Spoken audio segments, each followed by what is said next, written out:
कर्मण्यवाधिकारस्ते मा फलेषु कदाचन मा कर्मफल हेतुर्भू माते संगोस्त्व कर्मणि। कर्म करने में ही तेरा अधिकार है, उसके फलों में कभी नहीं। इसीलिए तू कर्म के फलों का हेतु मत हो और कर्म ना करने में तेरी आसक्ति भी ना हो।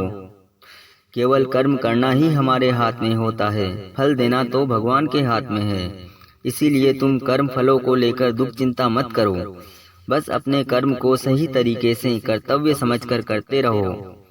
हेलो दोस्तों, welcome to my YouTube channel. दोस्तों, इस वीडियो में मैं आपको बताऊंगा कर्मों का ज्ञान और विज्ञान, लॉ ऑफ कर्मा। कर्म क्या होता है, कर्म कौन करता है, कर्म कौन करवाता है, कर्म कितने प्रकार के होते हैं, कर्म की सफलता के क्या कारण होते हैं, ये सभी सब्जेक्ट डिटेल से बताऊंगा। पहला, कर्म क्या होता है। हमारे मन में उत्पन्न होने वाले जो भाव होते हैं उनको ही कर्म कहा जाता है। जैसे कोई भी काम करते हुए जो हमारे मन में भाव होगा वही हमारा कर्म बनता है और उसी कर्म के हिसाब से हमको फल मिलता है। जैसे महाभारत के युद्ध में कौरव और पांडव थे, उसमें कौरव अधर्म के लिए और पांडव धर्म के लिए लड़े थे। जबकि दोनों ही पक्ष लड़ रहे थे, काम दोनों एक जैसा ही कर रहे थे, मगर दोनों पक्षों के मन का भाव चेंज होने से दोनों का कर्म अलग अलग हो गया। इसीलिए मन का भाव ही कर्म कहलाता है। दूसरा, कर्म कौन करता है। कर्म करने वाला हमारा मन होता है और कर्मों का फल भोगने वाला भी हमारा मन ही होता है। मन को डायरेक्शन और डिसीजन देने वाली बुद्धि होती है। मन बुद्धि के इशारे पर काम करता है। कार्य करने वाला हमारा शरीर वो इंद्रियां होती है। शरीर मन के इशारे पर काम करता है। इनमें सबसे पावरफुल बुद्धि होती है, मगर बुद्धि किसके इशारे पर काम करती है। दोस्तों, बुद्धि ज्ञान के इशारे पर काम करती है। जैसा हमें ज्ञान होगा बुद्धि उसी तरीके से काम करेगी। और इन सभी तत्वों को एक्टिव रखने वाली परमात्मा का अंश जीवात्मा होती है। देखो, हम किसी के बारे में गलत विचार रखते हैं, इससे हमारा कुछ नुकसान हो जाता है तो दुखी कौन होता है। क्या हमारे हाथ पैर दुखी होते हैं? नहीं, हमारा मन दुखी होता है।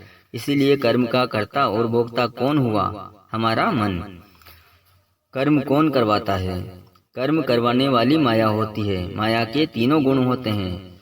सतोगुण मतलब हाई लेवल, रजोगुण मतलब मीडियम लेवल, तमोगुण मतलब लो लेवल। इन तीनों गुणों से मिलकर हमारा स्वभाव बनता है और उसी स्वभाव के अनुसार हमारे कर्म होते हैं। जैसे तमोगुणी इंसान दूसरों को दुख देकर दूसरों से छीनकर खुश होता है, वहीं सतोगुणी इंसान दूसरों को खुशी देकर दूसरों को खिलाकर खुश होता है। और रजोगुणी इंसान ना तो दूसरों को दुख देता है और ना ही किसी को खिलाता है, वह अपने स्वार्थ और अहंकार में ही खुश होता है।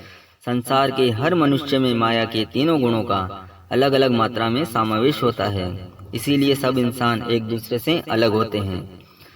दोस्तों, कर्म क्या होता है, कर्म कौन करता है और कर्म कौन करवाता है, ये तीनों टॉपिक क्लियर हो गए। अब सुनो, कर्म कितने प्रकार के होते हैं और कर्मों की सफलता में क्या कारण होते हैं। कर्म 4 प्रकार के होते हैं। पाप कर्म, पुण्य कर्म, अकर्म और विकर्म।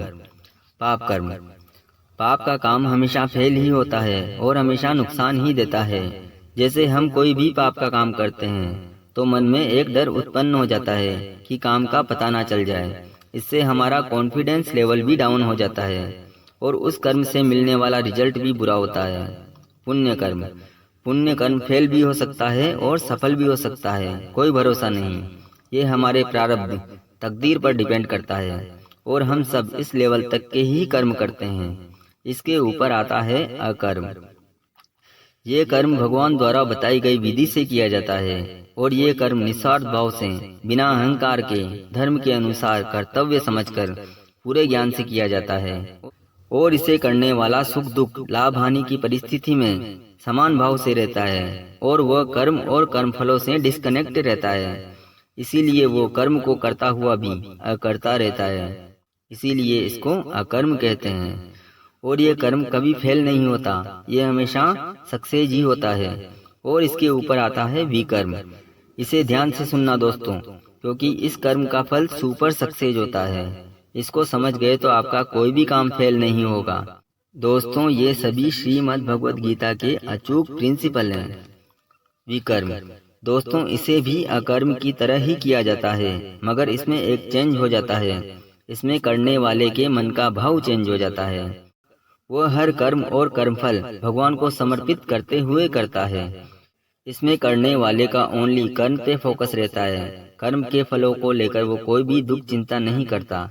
इसमें आपको मिलने वाला फल भी चेंज हो जाता है। फल में जो दोष होता है वो सब नष्ट हो जाता है। अब वो फल आपको अच्छा लगने वाला नहीं, आपके लिए अच्छा रहने वाला मिलता है। ये कर्म भगवान के प्रति पूरे समर्पण भाव से किया जाता है, तब ये बनता है विकर्म। इस कर्म का फल भगवान के चरणों को छूकर वापस हमारे पास आता है।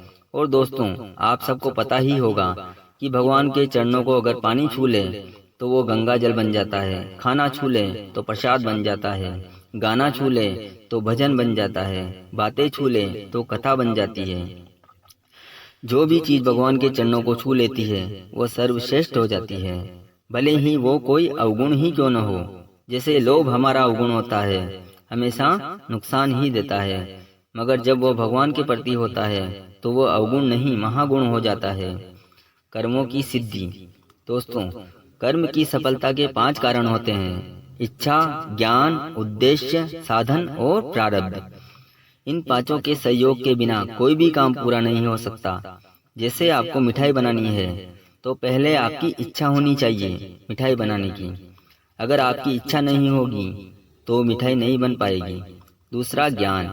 अगर हमको मिठाई बनाने का ज्ञान ही नहीं, हम मिठाई बनाना जानते ही नहीं, तो भी मिठाई नहीं बनेगी। तीसरा, उद्देश्य। ना तो हमें मिठाई खानी है, ना किसी को खिलानी है और ना ही बेचनी है।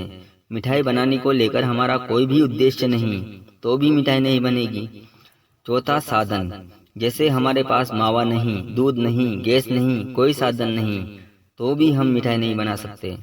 पांचवा, प्रारब्ध। हमारी किस्मत। अगर हमारी तकदीर में मिठाई नहीं होगी तो भी हम मिठाई नहीं बना सकते, भले ही हमारी इच्छा भी हो, हमारे पास काम का ज्ञान भी हो, उद्देश्य भी हो और साधन भी हो। अगर हमारी तकदीर में नहीं होगा तो कोई भी काम सफल नहीं होगा। बाय।